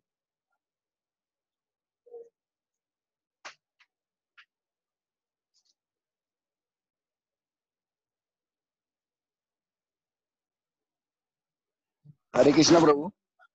हा, येस प्रभूजी. दंडवत प्रणाम प्रभूजी. दंडवत प्रणाम. प्रभूजी, योग्य व्यक्तींकडनं श्रवण केलं पाहिजे, आता तुम्ही सांगितलं. परंतु या जगात अनेक साधू भगवद्गीतेवर लेक्चर देतात, त्यांच्या लेक्चरला भरपूर गर्दी असते. तर मग आपण योग्य व्यक्ती कसे ओळखायच्या, योग्य साधू? तुम्ही प्रत्येक कार्यक्रमानंतर जे प्रश्न विचारता ना, त्याच्यावरून मला एक गोष्ट लक्षात आली आहे की तुम्ही आमच्यासारख्या अनेक लोकांचं प्रतिनिधित्व करताय. हे प्रश्न तुम्ही स्वतःसाठी नाही विचारत, आमच्या कल्याणासाठी विचारता. योग्य साधू कोण आहेत? योग्य साधू ते नाही आहेत जे भगवे कपडे घालतात. योग्य साधू ते नाही आहेत की ज्यांनी अमुक वेशभूषा केली आहे. योग्य साधू जे आहेत ज्यांना स्वतःला श्रीकृष्णांवर अटळ श्रद्धा आहे. कोण व्यक्ती दुसऱ्याला दान देऊ शकतो? ज्या व्यक्तीकडे स्वतःकडे पैसे आहेत. ज्या व्यक्तीकडे स्वतःकडे पैसे नाही, तो दुसऱ्यांना दान कसं देणार? म्हणून कोण व्यक्ती श्रीकृष्णांप्रती श्रद्धा देऊ शकतो? ज्या व्यक्तीकडे स्वतःकडे श्रीकृष्णांप्रती श्रद्धा आहे. म्हणून जसं तुम्ही म्हटलंय, प्रवचन करणारे खूप लोक आहेत, पण ते प्रवचन संपल्यानंतर जेव्हा व्यासासनावरून खाली उतरतात हे साधू लोक, तेव्हा त्यांच्या दैनंदिन जीवनामध्ये, रोजच्या कार्यांमध्ये श्रीकृष्णांवर त्यांच्याकडे किती श्रद्धा आहे. म्हणून मी आजच्या बोलण्यामध्ये पण बोललो होतो की एखाद्या व्यक्तीच्या प्रवचनावरून कळत नाही की तो किती प्रगत आहे, पण एखाद्या व्यक्तीच्या प्रश्न उत्तरावरून आपल्याला लक्षात येतं की तो किती प्रगत आहे. तर त्या व्यक्तीला जर इतरांमध्ये श्रद्धेचं बीजारोपण करायचं असेल, भक्तीचं बीजारोपण जर करायचं असेल, विचार करा त्याच्या हातामध्ये किती बीज पाहिजेत. कारण या जगामध्ये असंख्य लोक आहेत, त्यांच्या हृदयामध्ये बीजारोपण करायचंय.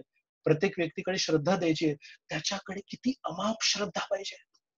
मग ज्या व्यक्तीकडे अमाप श्रद्धा नाहीये, तो जरी वेशभूषा चांगली करतोय, तरी जो प्रवचन खूप सुंदर सुंदर देतोय, पण विचार करा त्याच्या हृदयामध्ये जर श्रद्धा नाहीये, तर तो इतरांना श्रद्धा कसं देऊ शकतो? त्याच्या हृदयातून इतर श्रोत्यांच्या हृदयामध्ये श्रद्धा स्थानांतरित कशी होणार? नाही होणार, कारण त्याच्याकडे स्वतःकडे नाहीये श्रद्धा. म्हणून कदाचित एका दिवसामध्ये किंवा एका महिन्यामध्ये आपल्याला नाही लक्षात येणार ते की हे साधू योग्य आहेत की नाही. खरे साधू कधी कळतील तुम्हाला? वर्षानुवर्ष जेव्हा एखादे व्यक्ती श्रीकृष्णांप्रती समर्पित असतात आणि कितीही काहीही झालं तरी श्रीकृष्णांच्या चरणांना सोडत नाहीत, त्या व्यक्तींना आपण समजू शकतो की हे योग्य आहेत. आणि तसे कोण असू शकतात?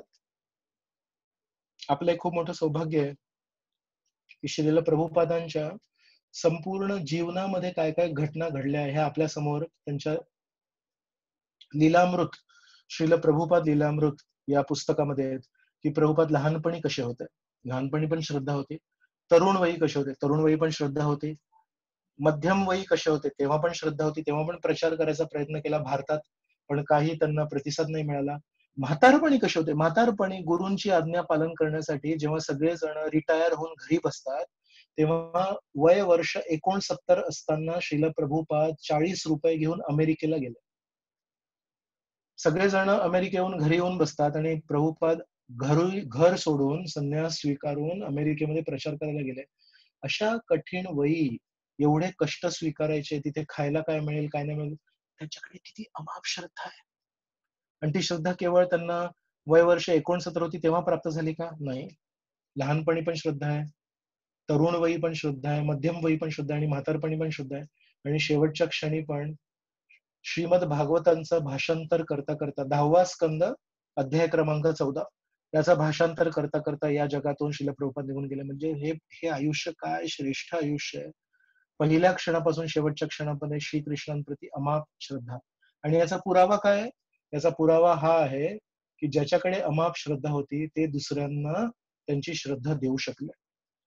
म्हणून श्रील प्रभुपादांनी दिलेले शब्द, श्रील प्रभुपादांनी दिलेले पुस्तकं आणि श्रील प्रभुपादांनी दिलेलं आपल्याला मार्गदर्शन आपण जेव्हा स्वीकारू तेव्हा आपल्याला लक्षात येईल की ही खरी श्रद्धा आहे. आणि ज्या ज्या लोकांनी श्रील प्रभुपादांचा मार्ग स्वीकारलाय त्यांना आपण म्हणू शकतो की हे लोक योग्य व्यक्ती आहेत आणि यांच्याकडे योग्य श्रद्धा आहे. तर नक्कीच काही दिवस जातील समजण्यासाठी, पण नक्कीच आपल्याला लक्षात येईल की कोणाकडे खरी श्रद्धा आहे आणि कोणाकडे खरी नाही.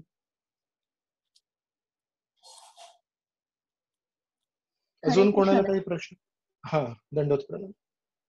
प्रभूजी, श्रद्धा नसणं किंवा श्रद्धा कमी असणं आणि जिज्ञासू वृत्ती याच्यामध्ये कसा डिफरन्शिएट करायचा? कारण प्रत्येक वेळेस आपण म्हणतो ना, श्रद्धा म्हणजे एक आप्त प्रमाण या स्वरूपामध्ये की सांगितलं तसं आपण स्वीकारणं, पण प्रत्येक गोष्टीला अशी पण असू शकते ना जिज्ञासू वृत्ती की बरोबर आपण प्रत्यक्ष प्रमाण नाही दाखवू शकतो. ह्याच्यामध्ये हाऊ टू डिफरन्शिएट? बर, श्रद्धा एक मी उत्तर तुमच्या समोर मांडतो, बघा तुम्हाला पटलं का? की श्रद्धा म्हणजे श्रीकृष्णांनी भगवद्गीतेत जे सांगितलंय आणि श्रीकृष्णांनी भगवद्गीतेत जे सांगितलंय त्याच्या आधारावर जर कोणी गुरु काही सांगतायत, जसं श्रील प्रभुपादांनी आपल्याला सांगितलंय, त्याला स्वीकारणं म्हणजे श्रद्धा. आणि जिज्ञासू म्हणजे त्यांनी जे आपल्याला सांगितलंय त्याला स्वीकारून त्याच्यामध्ये खोल कसं जायचं किंवा त्या तत्वाला आपल्या जीवनामध्ये त्याची अंमलबजावणी कशी करायची, त्याला आपल्या रोजच्या जीवनशैलीमध्ये कसं आपण सामील करावं, याच्यावर जिज्ञासा असणे. की श्रीकृष्ण भगवद्गीतेमध्ये एका ठिकाणी म्हणतात, मी पाण्याची चव आहे, म्हणतात रसोहम अपसु कौंतेय. अपसु म्हणजे पाणी आणि त्याचा रस आहे, पाण्याचा मी चव आहे, चव. तर एक अश्रद्धाळू व्यक्ती म्हणतो, कोणी सांगितलंय असं? असं कुठे लिहिलंय की श्रीकृष्णांनी पाण्याला चव दिली आहे म्हणून? मी नाही स्वीकारत. हा अश्रद्धाळू व्यक्ती आहे. आणि जिज्ञासू व्यक्ती काय आहे? तो म्हणतो, अच्छा, पाण्यामध्ये जी गोड गोड चव लागते ज्याने आपली तहान भागते ते श्रीकृष्णाची कृपा आहे का? ओके, मग जिज्ञासा काय आहे त्याच्या पुढे? हे समजण्यासाठी काय उदाहरण आपण घेऊ शकतो बरं? मग तो व्यक्ती म्हणतो, कधी कधी मी भारतामध्ये कुठल्या वेगळ्या प्रांतात गेलोय, तिथे त्या पाण्याला चव नव्हती आणि मी 1-2 लिटर पाणी प्यायलोय, पण तरी माझी तहान भागली नाही का? कारण ते पाणी गोड नव्हतं. पाणी, आपण कधी कधी हा शब्द वापरतो, गोड पाणी आहे कुठल्या जागेचं. मग त्याला लक्षात येतं किंवा त्यांनी हा प्रश्न विचारलाय की मी मान्य करतो की श्रीकृष्णाने जर गीतेमध्ये काही सांगितलं तर ते खरं आहे, पण त्याला आता मी माझ्या मनामध्ये स्वीकार कसं करू किंवा माझ्या जीवनामध्ये त्याला स्थान कसं देऊ? मग त्याला हे उत्तर मिळू शकतं की बघा, जेव्हा आपण अमुक अमुक ठिकाणी जातो आणि तिकडलं गोड पाणी पितो तेव्हा कुठे आपली तहान भागते. तर कधी कधी असं होतं की कमी पाणी पिऊन पण आपली तहान भागते का? कारण त्याला चव आहे. आणि कधी कधी कुठल्या ठिकाणी ना त्या पाण्याला चवच नसेल, तुम्ही पाणी पिताय पिताय पिताय पोट भरतं पण तहान नाही भागत. मग तुम्हाला लक्षात आलं, म्हणजे पाणी हा जो पदार्थ आहे त्या पदार्थाने आपली तहान नाही भागत, उलट त्या पदार्थामध्ये जी चव आहे त्या चवेने आपली तहान भागते. म्हणून जे श्रीकृष्ण गीतेमध्ये म्हणतात त्याला स्वीकारून त्याच्यामध्ये खोल जाणं किंवा त्याचे वेगवेगळे पैलू बघणं, या दृष्टीने बघितलं तर काय होईल, त्या दृष्टीने बघितलं तर काय होईल, याला आपण म्हणू शकतो जिज्ञासू. आणि अश्रद्धाळू म्हणजे तो ती पहिली जी गोष्ट आहे, पहिलं वाक्य आहे, पहिलं तत्व आहे, त्यालाच तो स्वीकारत नाही. एक मी जे उदाहरण दिलं आजच्या बोलण्यामध्ये, की त्या व्यक्तीने श्रील प्रभुपादांना प्रश्न विचारला की जर शशी आणि सूर्य हे श्रीकृष्णांचे डोळे आहेत, मग आपल्याला आकाशामध्ये श्रीकृष्णांचा चेहरा का नाही दिसत? मी तुम्हाला प्रश्न विचारतो, हे जे व्यक्ती आहेत हे अश्रद्धाळू आहेत की जिज्ञासू आहेत?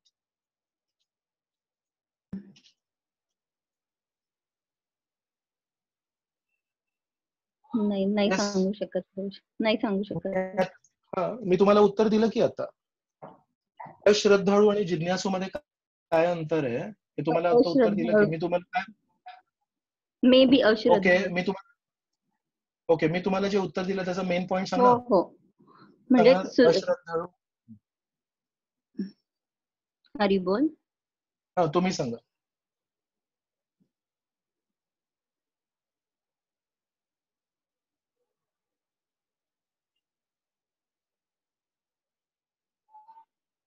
हा, माताजी तुम्ही सांगा. मी जे उत्तर दिलं अश्रद्धाळू आणि जिज्ञासू मध्ये काय अंतर आहे, त्याचे मेन पॉइंट काय होता त्याचा? सुरुवातीचं म्हणजे श्रद्धाळू म्हणजे जे सुरुवातीला सांगितलं ते बेसिक ह्याच्यावरती आपली श्रद्धा म्हणजे त्याच्यावरती विश्वास असणं, ते श्रद्धाळू. आणि त्याचे वेगवेगळे पैलू तपासून पाहणं म्हणजे जिज्ञासा, असं तुम्ही सांगितलं. परफेक्ट. तर हे उत्तर जे मी दिलं ते तुम्हाला परफेक्ट लक्षात आलंय. ओके, याच्या पुढचं पाऊल मी तुम्हाला विचारतोय. ज्या व्यक्तीबद्दल मी म्हणतोय, जो म्हणतोय भगवद्गीतेमध्ये शशी सूर्य हे श्रीकृष्णांचे डोळे आहेत आणि ते म्हणतात की पण मला चेहरा दिसत नाहीये कुठे, यांची श्रद्धा आहे की जिज्ञासा आहे? अश्रद्धा आहे की जिज्ञासा आहे?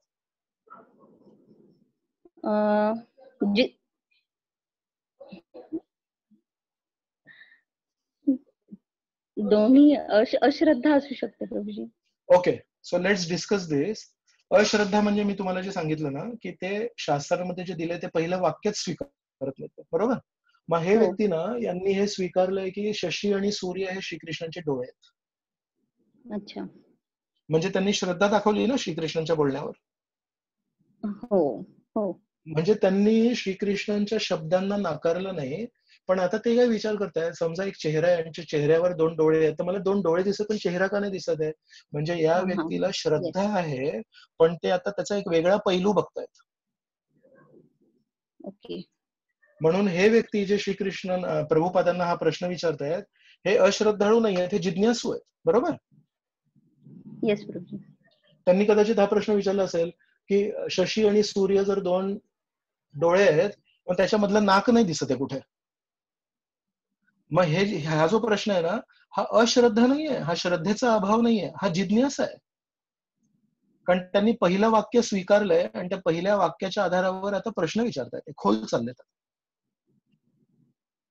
ओके, पण त्यांनी जर प्रश्न विचारला असता की पण एक माणूस आहे ना त्याचे दोन डोळे बाजूबाजूला असतात, बरोबर आहे ना?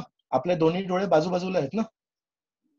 पण समजा त्यांनी जर प्रश्न विचारला असता, श्रीकृष्ण म्हणतात की त्यांचे डोळे हे शशी आणि सूर्य, मग एकतर शशी दिसतो किंवा सूर्य दिसतो. दिवसा आपल्याला सूर्य दिसतो, दिवसा शशी नाही दिसत. मग जर असं जर डोकं वापरलं कोणी तर तो अश्रद्धा दाखवू शकतो श्रीकृष्णांवर आणि तो म्हणू शकतो पण प्रभुपाद जर हे शशी आणि सूर्य श्रीकृष्णांचे डोळे आहेत मग ते शेजारी शेजारी नसतात. एकतर हा डोळा दिसतो किंवा तो डोळा दिसतो, याचा अर्थ भगवद्गीतेमध्ये जे श्रीकृष्णांनी सांगितलंय ते चुकीचं सांगितलं, बरोबर आहे? बुद्धीच्या आधारावर म्हणू शकतात ना कोणीतरी दोन डोळे हे आजूबाजूला नसतात.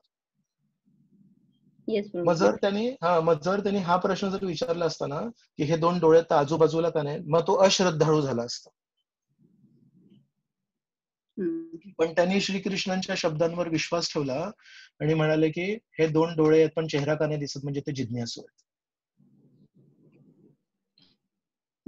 म्हणून कधी कधी परफेक्ट. सो कधी आपल्याला जर कोणी प्रश्न विचारला तर आपल्याला हे ओळखता यायला पाहिजे की हे व्यक्ती अश्रद्धाळू आहेत म्हणून प्रश्न विचारतायत की जिज्ञासू आहेत म्हणून प्रश्न विचारतात, आणि त्या अनुसार आपल्याला उत्तर द्यायला पाहिजे. आपण प्रत्येक व्यक्तीला एकच उत्तर नाही देऊ शकत. आपल्याला त्या व्यक्तीची मूळ भावना काय ते समजायला पाहिजे. तर अश्रद्धाळू व्यक्ती ना श्रीकृष्णांच्या प्रत्येक शब्दावर प्रश्न उचलतात आणि जिज्ञासू व्यक्ती म्हणतात श्रीकृष्णांनी सांगितलंय ना म्हणजे ते खरंय. पण आता मला याच्यामध्ये खोल जायचंय, मला याच्याबद्दल सांगणार का, मला त्याच्याबद्दल सांगणार का, मग श्रीकृष्णांनी असं का केलं, मग श्रीकृष्णांनी तसं का केलं. याचा अर्थ श्रीकृष्ण एक व्यक्ती होते, एक व्यक्ती आहेत. एका वेळेस वृंदावनामध्ये लोकांनी त्यांना बघितलंय. म्हणजे श्रीकृष्णांच्या अस्तित्वावर त्यांचा प्रश्न नाहीये, पण श्रीकृष्णांनी मुळात या अशा माणसाला मारलं का बरं, त्याच्यामध्ये त्यांना जिज्ञासा आहे. Okay, yes. कमलप्रिया माताजींना काहीतरी विचारायचं आहे. प्रभूजी मी जरा संभ्रमात होते, विचारू का नको, पण थोडंसं रिलेव्हंट वाटलं म्हणून विचारते की होय. जिज्ञासू आणि ज्ञानी भक्तामध्ये आपण असं म्हणू शकतो का की जिज्ञासू भक्ताला प्रश्न पडतात आणि ज्ञानी भक्त म्हणजे त्याच्या सगळ्या शंकांचं संशयांचं निराकरण झालंय असं म्हणू शकतो का आपण? बरोबर आहे. 7व्या अध्यायात आहे ना श्लोक क्रमांक 16, ऍक्च्युली त्याच्यामध्ये 4. म्हटलंय प्रभूजी मी आता. तर त्याच्यामध्ये त्यांनी असं लिहिलंय की ज्ञानीचं जे भाषांतर केलंय त्याच्यामध्ये असं लिहिलंय की ते सत्याच्या शोधामध्ये आहेत, म्हणजे who is in search of knowledge. म्हणजे मला असं कन्फ्युजन होतं की ते कम्प्लीट झालं नाही अजून त्यांचं सर्च ऑफ नॉलेज. तर प्रभुपादांनी असं भाषांतर केलं की they are in search of knowledge of the absolute. Search एक ना, हा, पण त्या श्लोकामध्ये श्रीकृष्णांनी जसं ते मांडलंय, तर आपल्या आचार्यांनी त्याची एक क्रम दिलाय ना त्याचा. चतुर्विधा भजन्ते माम जनः सुकृतिनो अर्जुन, आर्त, जिज्ञासू, अर्थार्थी, ज्ञानीच भरतर्षभ. बरोबर. मग त्याच्यामध्ये विश्वनाथ चक्रवर्ती ठाकूर म्हणतात की जिज्ञासूला आर्त आणि अर्थार्थीच्या मध्ये का ठेवलंय, कारण म्हणतात आर्त म्हणजे जो पीडित व्यक्ती आहे आणि अर्थार्थी म्हणजे ज्याला पैशांची कामना आहे. त्या दोन्ही स्तरातून या दोघांनाही वर जायला पाहिजे आणि जिज्ञासू स्तरावर जायला पाहिजे. म्हणून जिज्ञासूला आर्त आणि अर्थार्थीच्या मध्ये ठेवलंय असं विश्वनाथ चक्रवर्ती ठाकूर म्हणतात आपल्याला. आणि जो चौथा शब्द आहे ज्ञानी, तो म्हणतात जेव्हा सर्व जिज्ञासा त्याच्या पूर्ण झाल्यात आणि आता त्याला लक्षात आलंय की श्रीकृष्ण हे ध्येय आहेत, पण श्रीकृष्णांबद्दल ज्ञानाला काही सीमा नाहीये. श्रीकृष्ण अजून मला माहिती पाहिजे, श्रीकृष्णांबद्दल अजून मला माहिती पाहिजे. अहो, हा पैलू श्रीकृष्णांचा मला माहितीच नव्हता. एका अर्थाने जेव्हा कोणी व्यक्ती म्हणतो मला श्रीकृष्णांबद्दल सर्व माहिती आहे, तर आपल्याला समजायला पाहिजे या व्यक्तीला श्रीकृष्णांबद्दल काहीच माहिती नाही. आणि समजा एका भक्ताने म्हटलं की प्रभूजी मी श्रीकृष्णांबद्दल गेल्या 10 वर्षांपासून श्रवण करतोय, पण आता पण काही काही नवीन गोष्टी मला लक्षात येतात श्रीकृष्णांबद्दल. याचा अर्थ श्रीकृष्णांना मी पूर्णपणे जाणलो नाहीये आणि अजूनही मी श्रीकृष्णांना पूर्णपणे समजण्याच्या शोधात आहे. तुम्हाला माहिती पाहिजे की या व्यक्तीने श्रीकृष्णांना जाणलंय. म्हणून तिथे ते शब्दार्थ आहे की जे सत्याच्या शोधात आहेत. म्हणजे ते म्हणतात की अजूनही ना, जरी सगळं काही मला माहिती आहे, पण श्रीकृष्णांबद्दल अजून मला माहिती पाहिजे, अजून मला माहिती पाहिजे. अजूनही मला असं वाटत नाही, मी पूर्णपणे तृप्त नाही झालो श्रीकृष्णांबद्दल माहिती प्राप्त करून. तर त्या अर्थाने आपण म्हणू शकतो की ते सत्याच्या शोधात आहेत. पण असं नाही की त्यांना माहितीच नाही की आता सत्य कुठे आहे आणि सत्य काय आहे. अच्छा, ओके प्रभूजी.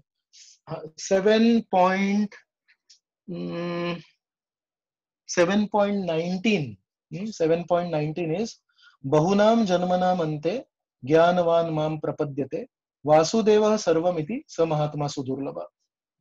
त्याच्यामध्ये लिहिलंय बहुनाम जन्मनाम अंते, अनेक अनेक जन्म ज्ञानवान माम प्रपद्यते, ज्याच्याकडे ज्ञान आहे तो खरोखर माझी शरण जातो. म्हणून ज्ञानाचा नैसर्गिक एक खरं जर तुमच्याकडे आध्यात्मिक ज्ञान असेल, जसं आपण वी वर डिस्कसिंग 4.38 4.39, खरं जर ज्ञान असेल तर त्याचा नैसर्गिक निष्कर्ष आहे की श्रीकृष्णांची शरण जाणं. म्हणून तो जो व्यक्ती आहे तिथे श्रीकृष्ण काय म्हणतात, चतुर्विधा भजन्ते माम, 4 प्रकारचे व्यक्ती माझी सेवा करतात.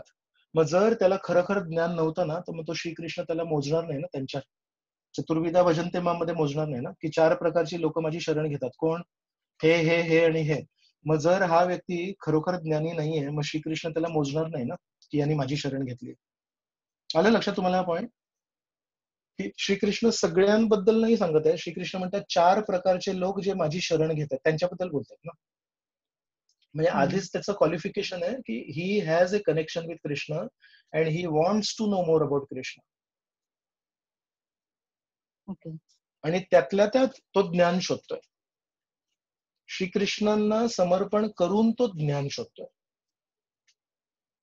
म्हणजे जिज्ञासू भक्ताचं समर्पण अजून झालं नाहीये, ज्ञानी भक्ताचं समर्पण झालंय आणि हा ते हा हा हा तर जिज्ञासू अजूनही विचार करतोय, नाक का नाही दिसत आहे, कान का नाही दिसत आहेत वगैरे.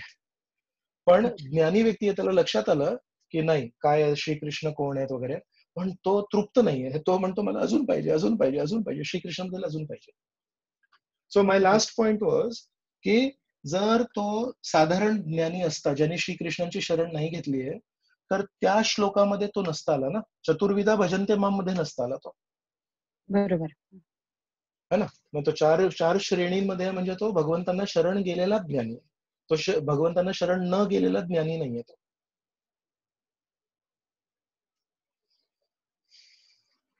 चालेल, अजून कोणाला काही प्रश्न असेल तर बघूया आपण. लोकेश्वर कृष्ण, तुम्हाला पण काही बोलायचं होतं का मध्ये?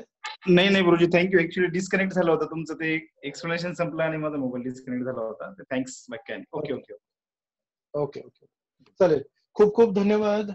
जय श्रीमद भगवत गीता की जय, श्रीमद भागवत महापुराण की जय, श्रील प्रभुपाद की जय, अनंत कोटि वैष्णव वृंद की जय, जय निताय गौर प्रेमानंदे, हरि हरि.